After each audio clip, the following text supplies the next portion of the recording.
જય ભીમ. બે અબધી માઈક આવો ગેરીબેન.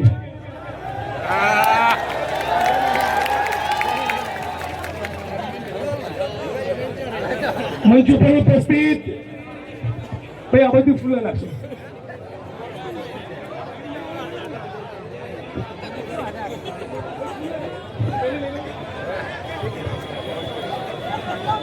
આવો ગેરીબેન. જય ભીમ. જય ભીમ. જય ભીમ. જય ભીમ.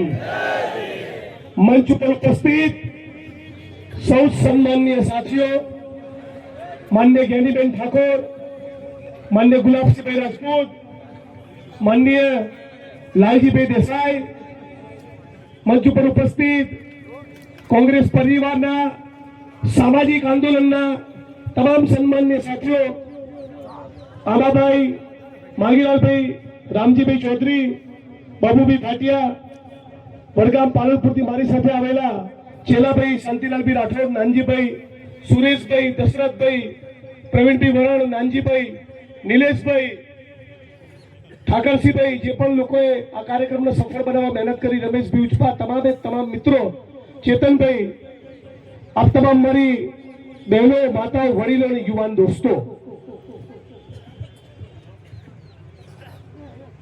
આ ગુજરાતમાં એક નવી ક્રાંતિની શરૂઆત થઈ છે અને આ ક્રાંતિમાં જો તમે બધા જ યથાશક્તિ પોતાનું યોગદાન આપશો તો તમારા નામનો ઇતિહાસ બનવા જઈ રહ્યો છે. ઇતિહાસ. સત્તાનો ઘમંડ એ ગાંધીનગરમાં બેઠેલા અને દિલ્હીમાં બેઠેલા માણસોને બહુ જ છે, પણ કબીર સાહેબે કીધું છે કે બડા હુઆ તો ક્યા હુઆ, જૈસે પેડ ખજૂર પંથી કો છાયા નહીં, ફલ લાગે અતિ દૂર. ફક્ત સીટો નહીં, દિલ જીતવાનું કામ કરો મિસ્ટર સંઘવી, તો કદાચ તમારું બી કોઈ સારું બોલશે. આ થરાદની જનતા, વાવ સુઈગામનો આપણો પંથક, આ ધરતીને હું પ્રણામ અને વંદન કરું છું. એટલા માટે નહીં કે મારા સમર્થનમાં રેલી કરી, એટલા માટે પ્રણામ અને વંદન કરું છું કે આ ધરતીએ દારૂ અને ડ્રગ્સની સામે આખા ગુજરાતને રાહ ચીંધ્યો છે. આખા ગુજરાતને રાહ ચીંધ્યો છે. પૈસાના જોરે, સત્તાના જોરે કાન પટ્ટી ઉપર બંદૂક મૂકી પોલીસના સામાન્ય પરિવારજનો, એ લોકો પણ કોઈ ખેડૂતના દીકરા છે, કોઈ કરોડપતિ બાપના દીકરા દીકરીઓ નથી. આપણા ગુજરાતના PSI, PI, constable, head constable, ASI, લોકરક્ષક ભાઈ બહેનો એ આપણા જેવા સામાન્ય પરિવારમાંથી આવે છે. કોઈક સામાન્ય ક્ષત્રિય સમાજમાંથી છે, કોઈ દેવી પૂજક, રાવળ, કોળી, ઠાકોર, દલિત, આદિવાસી, વંચિત સમુદાયોમાંથી આવે છે. આઈપીએસ અધિકારીઓ જે છે એ કરોડપતિ બાપના દીકરા હશે, પોલીસના સામાન્ય કર્મચારીઓ નથી, અને એટલે એ અમારા ભાઈ છે. એ પણ થરાદમાં કહેવા માટે આવ્યો છું. આજે આપણે બધાએ સમજવાનું છે કે ગુજરાતની પરિસ્થિતિ શું છે. આ આપણું એક ગુજરાતી તરીકેનું બહુ ગંભીર અપમાન કહેવાય કે આપણા ગામની બહેનો, માતાઓ, વડીલો, ભલે ગણેલા લોકો સતત કહેતા હોય કે ભાઈ મહેરબાની કરીને ડ્રગ્સનો ધંધો મારા ગામમાં નહીં આવવો જોઈએ, મારા ગામમાંથી જુગારનો દારૂનો અડ્ડો બંધ કરાવો, મારા તાલુકા મારા શહેરમાંથી કુટણખાના બંધ કરાવો, અને છતાં સરકારી તંત્ર પોલીસ પ્રશાસનના પેટનું પાણી ના આવે, એનો મતલબ એમ કે તમારી કોઈ વેલ્યુ કરતા નથી.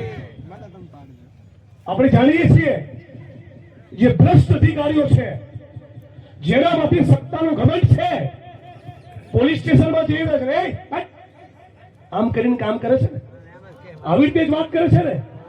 સારા અધિકારીઓની વાત નથી. જે બદતમીઝ છે, જે ભ્રષ્ટાચારી છે, જેને રૂપિયા છાપવા છે, જેને વહીવટો કરવા છે, જેને જુગાર અને દારૂના ડ્રગ્સમાંથી કમાવું છે, એ સત્તાના નશામાં હોય છે. આવા સત્તાના જે લોકો નશામાં ફરે છે, એવા માણસોને કહેવા માંગુ છું કે બરાબર સમજી લેજો, જે દિવસે આ ગુજરાતની જનતા જાગી ગઈ, કોઈને મોં બતાવવાને લાયક નહીં રહો. આજ થરાદની અંદર એક પીએસઆઈ એ પોતે ડ્રગ્સનો બંધારી બની ચૂક્યો છે. દાપણ કરવાઓ છો આજ થરાદની અંદર છે કે નહીં ભાઈ? જાણો છો ને? નામ જોગ એટલા માટે નથી કેવું કે મારે ખરેખર પટો નથી ઉતારવો, બાકી ઉતારીને બતાવું વટકે સાથ.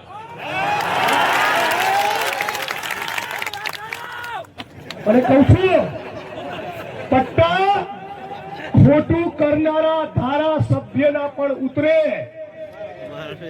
કાયદાનું કુંડારું તોડે તો વડગામના ધારાસભ્યના પણ પટ્ટા ઉતરે અને હર્ષભાઈ સંઘવીના પણ ઉતરે.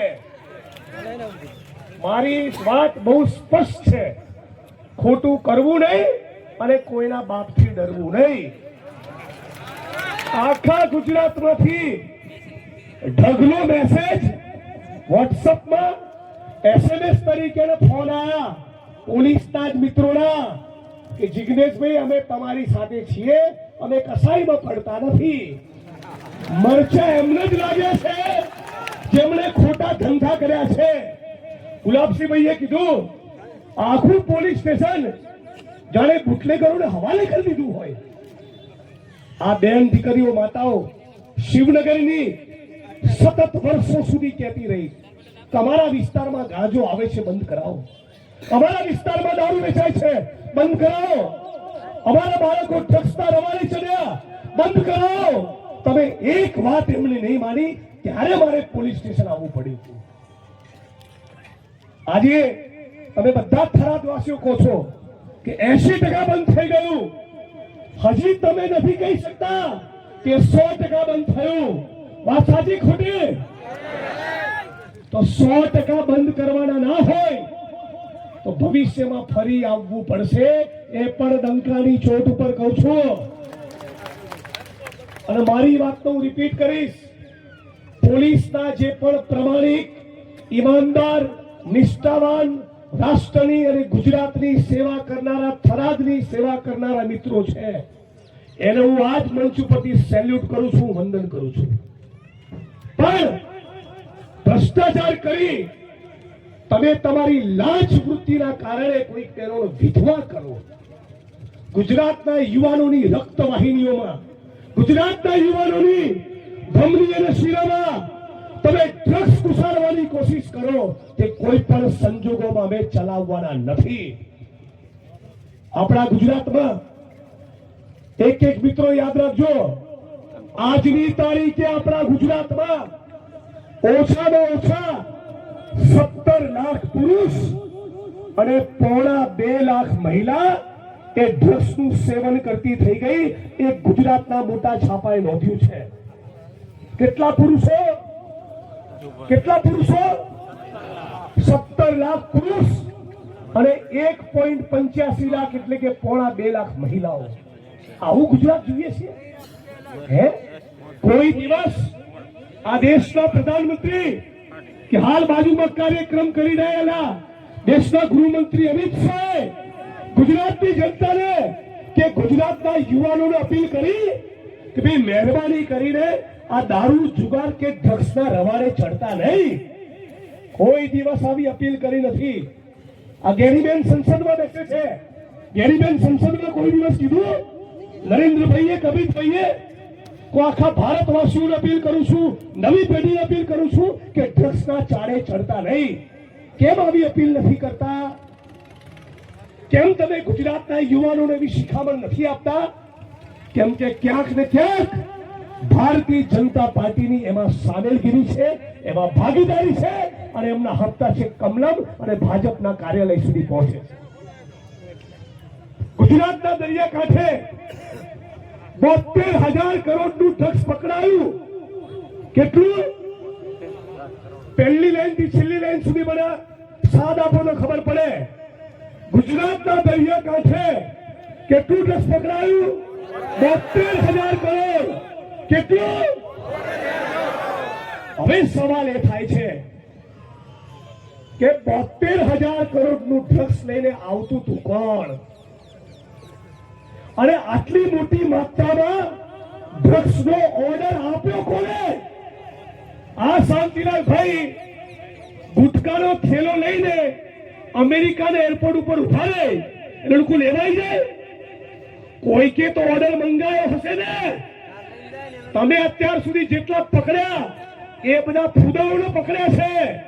તો સવાલ પૂછું છું આ થરાદની ધરતી પરથી કે ડ્રગ્સના માફિયાઓને ક્યારે પકડવામાં આવશે? ફક્ત નાની માછલીઓ નહીં, મોટા મગરમચ્છોને પકડીને બતાવો. મિસ્ટર સંઘવી, તમને ચેલેન્જ આપું છું કે બીજું તો ઠીક, અરે ગુજરાતના મુખ્યમંત્રી અને તમારા વિધાનસભા ક્ષેત્રની અંદર દારૂ નહીં વેચાય એટલી તો ગેરંટી આપો. તમારામાં પાણી હોય તો. કોંગ્રેસ પાર્ટીના અમારા સાથી દર્શન નાયકે 450 દારૂના અડ્ડાનું લિસ્ટ આપ્યું સુરત જિલ્લાનું. અને છતાં આજે પણ સુરત શહેરમાં અને ઇવન હર્ષ સંઘવીના વિધાનસભાની અંદર એ દારૂના અડ્ડા ચાલે છે. શરમ આવી જોઈએ. આપણા ગુજરાતની અંદર દારૂ અને બુટલેગરોની વિરુદ્ધમાં છાપાના અહેવાલ પ્રમાણે 48 વર્તમાન પેઢી અને આવનારી પેઢીને ખતમ કરી નાખશે, બરબાદ કરી નાખશે. એક પણ ઘર બચશે નહીં. આ વાતને ગંભીરતાથી લેજો. આ ડ્રગ્સનો કારોબાર કરનારા આંતરરાષ્ટ્રીય અને રાષ્ટ્રીય સ્તરના માફિયાઓ છે. અને આ માફિયાઓ એ ઉચ્ચ આઈએસ અધિકારીઓ, આઈપીએસ અધિકારીઓ અને મોટા મંત્રીઓની સાથે મિલી ભગત ના કરે તો તમારા થરાદની સીમામાં ડ્રગ્સ આવે નહીં. આવી શકે તો આપણે બધાને કહેવું પડશે. એક એક પરિવારને જગાડો, એક એક યુવાનને જગાડો. કોઈ પણ આપણા થરાદમાં, આપણા ગુજરાતમાં ડ્રગ્સ લેતું હોય તેના મા બાપને જાણ કરો, પોલીસ સ્ટેશનમાં જાણ કરો, મામલતદાર, પ્રાંત અધિકારી, એસપી અને કલેક્ટરને જાણ કરો. અને ફરી એકવાર મીડિયા સમક્ષ તો કીધું તું, આ મંચ ઉપરથી ફરી કહેવા માંગુ છું, આ વિસ્તારના જિલ્લા પોલીસ વડા અને પોલીસ ઇન્સ્પેક્ટર, હું જ્યારે રેલી લઈને આવ્યો ત્યારે એમની નોકરીને 12-15 દિવસ થયા હતા. એમનો ખાસ વાંક નથી, એવું આ મંચ ઉપરથી કહેવા માંગુ છું. પણ જે ગુલાબસિંહભાઈએ કીધું કે બાકીનો એમનો જે સ્ટાફ છે, એક પીએસઆઈ જે પીઆઈ ના ઘમંડમાં ફરે છે, પીઆઈ ને ખુરશીમાં બેસવા નથી દેતા, પોતે ડીવાયએસપી જેટલો પાવર કરે છે. અને એના ડીવાયએસપી એ લોકોની જવાબદારી બનતી હતી જિલ્લા પોલીસ વાળાનું ધ્યાન દોરવાની કે તમારી કચેરીથી 200 મીટરના અંતરે ડ્રગ્સ વેચાય છે સાહેબ. આ એમની જવાબદારી બનતી હતી. ઊંચા અવાજે બોલ્યો અને હજી ઊંચા અવાજે બોલીશ. જેના પાપ હોય એને ડર લાગે.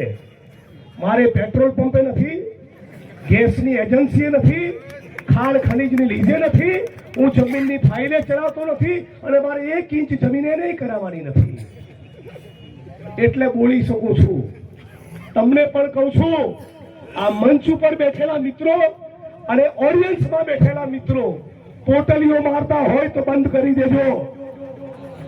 તમારી તમારી આવનારી પેઢી બરબાદ થશે. આ ડ્રગ્સ એ કોઈને છોડશે નહીં. 70-72 હજાર કરોડનું ડ્રગ્સ તો પકડાયું. જે ડ્રગ્સ નથી પકડાયું એનો આંકડો તમે કલ્પના કરો. યુનાઇટેડ નેશન્સ એની એક સંસ્થા એ ડ્રગ્સના કારોબાર ઉપર આખી દુનિયામાં નજર રાખે. એ સંસ્થાએ અભ્યાસ કરીને કીધું કે આખી દુનિયામાં 8% ડ્રગ્સ પકડાય છે, બાકીનું 92% પકડાતું નથી. તો ગુજરાતની અંદર આપણે એવું માનીએ કે 50% ડ્રગ્સ પકડાયું તો એનો મતલબ એમ કે બાકીનું 2 થી 3 લાખ કરોડનું ડ્રગ્સ એ ગુજરાત અને ભારત ભૂમિમાં ફેલાઈ ચૂક્યું છે. આ સર્વનાશને નોતરું છે. આ બરબાદીને આમંત્રણ છે. તમારું મારું કોઈનું ઘર નહીં બચે. અને એટલા માટે કોંગ્રેસ પરિવાર અને તમારો સાથ સહકાર લઈને આખું ગુજરાત જગાડવા નીકળ્યા છીએ. હું લાંબી વાત નહીં કરું, જેનીબેનને પણ સાંભળવાના છે, પણ તમામ લોકોને હાથ જોડીને વિનંતી કરું છું કે તમારા ગામમાં તમે બોલતા થાવ, લખતા શીખો, સત્તાને સવાલ કરતા શીખો. ડરશો કોઈના બાપથી નહીં. આ તમારો દીકરો, તમારો ભાઈ તમારી જોડે મુઠ્ઠી તાલીને છે. અને હર્ષ સંઘવી, તમને હું તો શું પડકાર આપું? મારા ડ્રાઈવરે પડકાર આપી દીધો. તાકાત હોય તમારા ડ્રાઈવર જોડે મજૂરામાં એક ડિબેટ કરી લો. એ તમને હજારબંધ સવાલ પૂછશે, મજબૂત આંબેડકરવાદી છે. તો સાથીઓ, સમય ઘણો થયો છે. તમે 11-12 વાગ્યા આવીને બેઠા છો. જેની બેનને સાંભળીએ ત્યાં સુધી બધા ભાઈ આ બાજુ, બધા પોતાનું સ્થાન લે. ના ના, આભાર વિધિની 2 શબ્દો તમારે કહેવાના છે. ભાઈ પાછળ ઉભેલા બધા મિત્રો બેસી જાઓ, બેસી જાઓ ભાઈ બધા. આ બાજુ બી બધા બેસી જાઓ. 2 મિનિટ કેની બેનની વાત સાંભળીશું. તો આજે મારી વાણીની વિરામ આપતા પહેલા આપ તમામ લોકોને કહું છું કે મારી સાથે એક તાકાતથી નારો લગાવશો. હું કહીશ લડેંગે, તમારે કહેવાનું જીતેંગે. અને બીજી વાત હું કહીશ કે જે મંત્રી ડ્રગ્સના ધંધામાંથી કમાય એને ગુજરાતનો ગદ્દાર કહેવાય. શું કહેવાય એને? શું કહેવાય? ગુજરાતનો ગદ્દાર. શું કહેવાય? 2 હાથ ઊંચા કરીને બોલો.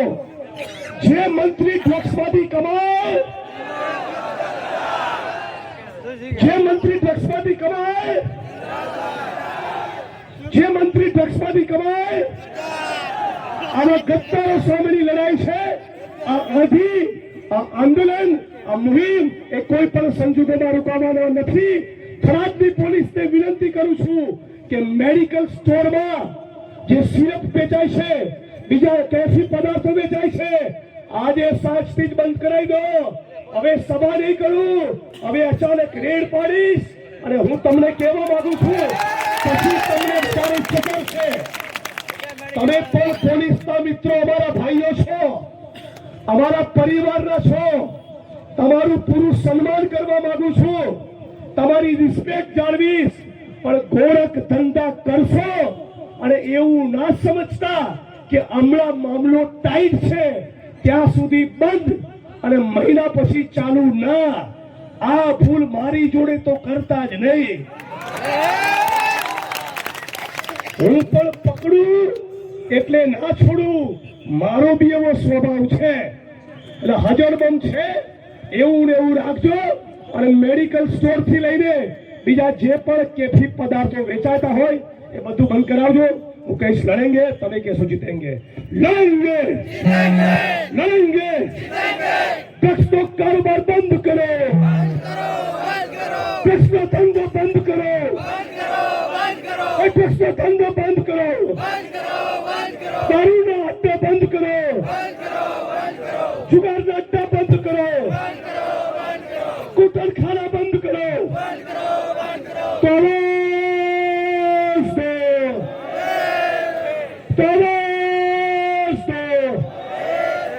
लड़ेंगे, लड़ेंगे, लड़ेंगे. જે મંત્રી ડ્રગ્સમાંથી કમાય એ ગુજરાતનો ગદ્દાર કહેવાય. આવા ગદ્દારોને છોડવાના નથી. તમારા બધા કચ્ચા ચિઠ્ઠા ખોલવાના છે આવનારા દિવસોમાં. જેની બેન આપું છું ભાઈ. બોલો બાબા સાહેબ આંબેડકરની